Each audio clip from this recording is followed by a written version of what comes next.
Coucou, on va évoquer cette semaine le troisième facteur qui conduit beaucoup à être en colère contre Dieu, l'orgueil. La semaine dernière, je t'ai partagé le fait que souvent, les frustrations qu'on peut éprouver sont dues au fait qu'on poursuit des objectifs, qu'on croit des volontés divines, mais qui n'en sont pas. L'orgueil a tellement de facettes, revêt tellement de visages, qu'il serait impossible, même si je le voulais, de t'énumérer toutes les situations, les dispositions de cœur, les pensées qui en découlent. Maintenant, ce n'est pas parce qu'on ne peut pas tous les citer, on ne peut pas savoir détecter la présence de ce vieux sentiment qui veut t'égarer violemment. Bon, on part du début.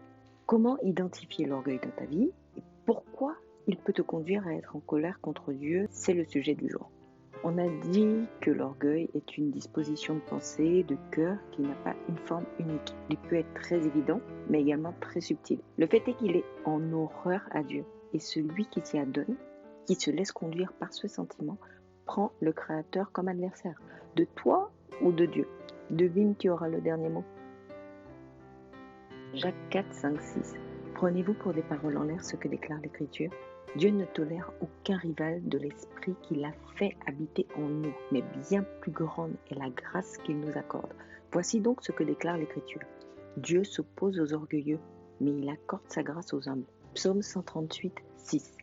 Si haut que soit l'Éternel, il voit les humbles et il repère de loin les orgueilleux. Daniel 5, 18, 20. Ô roi, le Dieu très haut avait donné à Nabuchodonosor, ton père, la royauté et la grandeur, la gloire et la majesté. Et à cause de la grandeur qu'il lui avait accordée, les gens de tous les peuples, de toute nation et de toute langue tremblaient de peur devant lui. La vie et la mort de chacun dépendait de son bon vouloir. Il élevait et abaissait qui il lui plaisait. Mais lorsque son cœur s'enorgueillit et qu'il s'endurcit jusqu'à l'arrogance, on lui fit quitter son trône royal et il fut dépouillé de sa gloire. L'orgueil va te pousser à adopter une réflexion, un système de pensée qui va te laisser croire que ce qui se passe de bien dans ta vie, de bon dans ta vie ou au travers de ta vie est dû à ta propre force, à tes propres capacités et non à ton Dieu. Crois par exemple que parce que tu n'as pas tel diplôme, tu ne peux pas accéder à tel poste, alors que ton Dieu te dit d'y postuler. Ce n'est pas un manque de confiance en soi uniquement, ou de la peur simple, c'est une forme d'orgueil. En fait, inconsciemment, ça dénote que tu t'appuies plus sur la réalité, tes forces, tes acquis, plus là-dessus que sur la parole de Dieu. Tu peux dire que non, c'est un manque de confiance, c'est à cause des refus qu'on a déjà eus. Camarade, ça veut juste dire que ta mesure de valeur, de ta pensée, met plus de poids sur toi que sur Dieu. Donc, orgueil. Avec les passages de tout à l'heure, on l'a vu. L'orgueil, ça passe pas du tout avec Dieu. Il va te résister. Quand tu suis tes propres désirs, ta volonté, ta logique, et que par la suite, malgré prières, jeûnes, déclarations, etc., il n'y a pas de péché dans ta vie, il n'y a pas de porte ouverte à l'ennemi, tu n'atteins pas tes objectifs, assure-toi que ce n'est pas ton Dieu lui-même qui te résiste, à cause du fait que tu te sois autoproclamé maître à bord. Je te le redis, l'architecte en chef, c'est lui. Toi et moi, on le suit, pas l'inverse. Arrête-toi quand tu vois que tu tournes en rond, que les choses n'aboutissent pas. Demande au Saint-Esprit de te révéler s'il y a une forme d'orgueil qui te freine. Pourquoi je te dis d'interroger le Saint-Esprit? Que tu n'arrives pas à atteindre un objectif. Bon, passons. Mais quand tout est bloqué, non, là, il faut aller investiguer car la frustration peut s'installer et engendrer la colère. De la même manière que tu devrais nettoyer la maison au fur et à mesure, ta maison au fur et à mesure, pour éviter de gâcher toute une journée ou 2 jours par la suite à tout faire et parfois à bâcler parce que tu en as ras-le-bol, tu dois te débarrasser au plus vite de tout ce qui peut donner lieu en toi à de la colère, à de la frustration.